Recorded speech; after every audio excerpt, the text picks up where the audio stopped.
Welcome to everyone. This is a quick video that will show you the district side of the Advanced Opportunities web-based application.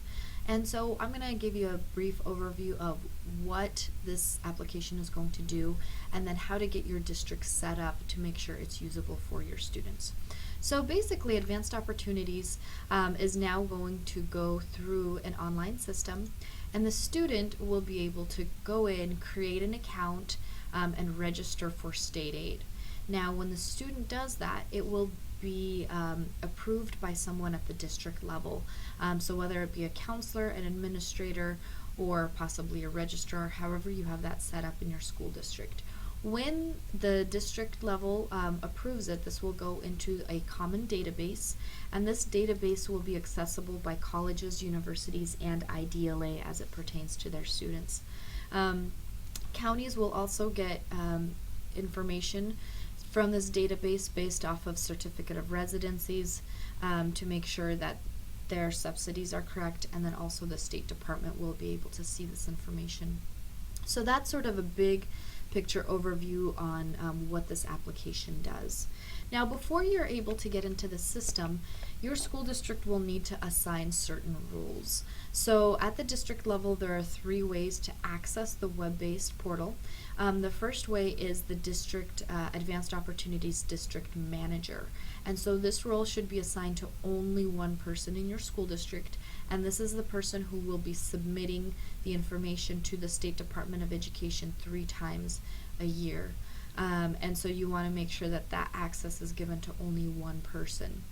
The Advanced Opportunities District role is for someone who may need to see multiple schools.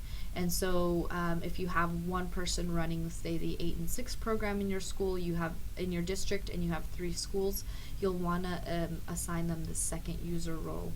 And then the third one, Advanced Opportunities School User, is for someone at one particular school. So let's say you have 3 high schools, and you want each counselor at each high school to only see their students. In that case, you're going to assign them the school user.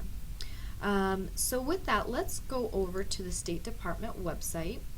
And so you're going to access that here. So here we are on the State Department website, and I'm going to go over here and click on Advanced Opportunities, and there are a few ways to access the portal right now. This purple button is for students to create accounts and register.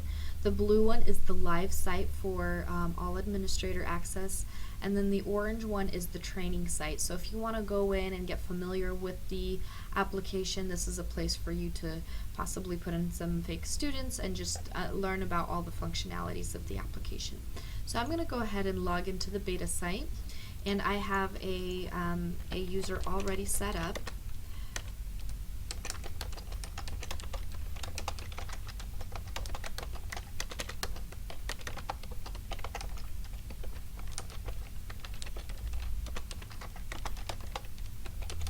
And so before the students are able to log in, there's a few steps that you need to take as a school district.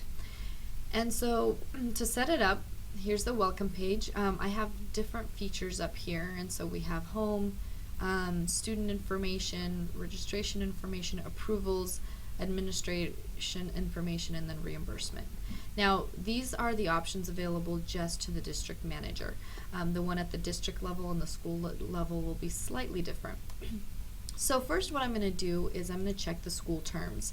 Now these school terms are basically define whether your school's functions on semesters or trimesters, because the caps are different on some of the programs.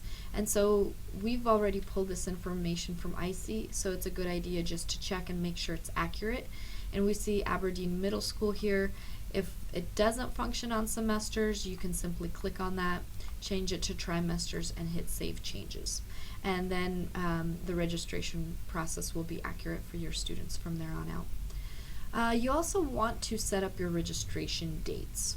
So you're going to pick a school year, and basically registration dates will set up when the students will be able to actually submit courses or a request for state aid for their courses. The registration dates will not apply to exams because exams are taken at different points in the year, and there's just no way to reasonably track that. So registration windows will be effective just for courses.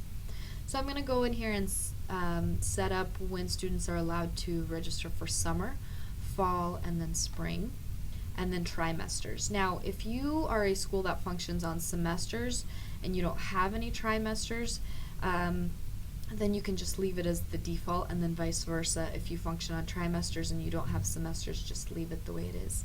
Now, I know that the colleges and universities have come together and they've agreed that their deadline for fast forward is going to be the last Friday in September, and so many schools are choosing to just leave that as their registration deadline. And so you just simply go over here, set it up to September 25th, and then update registration windows. And then students will only be able to register during those specific times.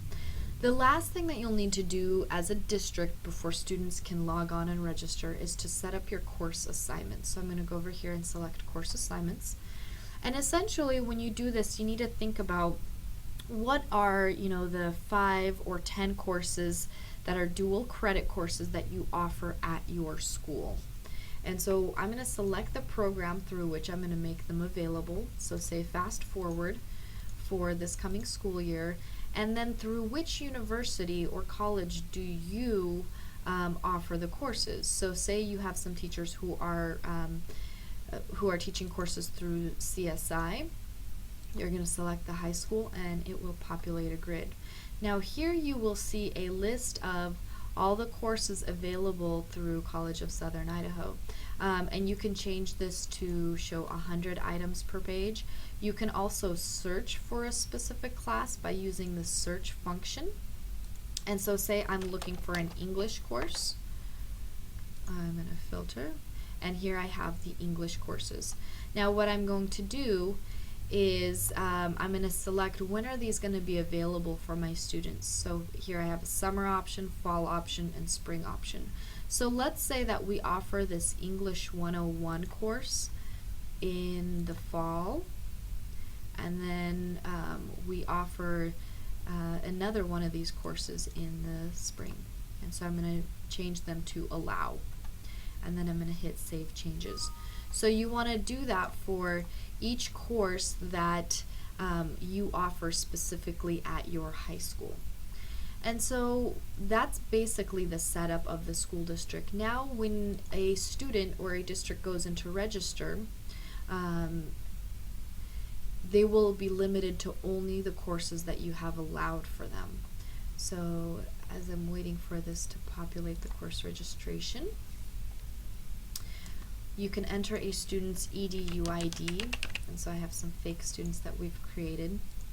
When I select fast forward for this student and I select CSI, you will see that only the courses that I've selected as allowed are showing up, and so we see this English course that I've added. And so this allows students to sign up and not accidentally register for a course that is maybe offered at a different school. So when I select that, all the information will be pre-populated for the registration. So that's a brief overview of the district setup. Once you have those 3 steps completed, students will be able to register. So I'm going to move over to this page here, and this basically outlines the process. So what we've just done is this right here. We've done the district setup, we've assigned roles, we've set the registration windows, we've checked the school's terms, and then we've set up classes. And from there on, you can allow students to register, or you might register on their behalf. And so the next video in this series will outline the registration process. And at any point, if you have questions about district setup, please feel free to contact me or your regional coordinators. Thank you.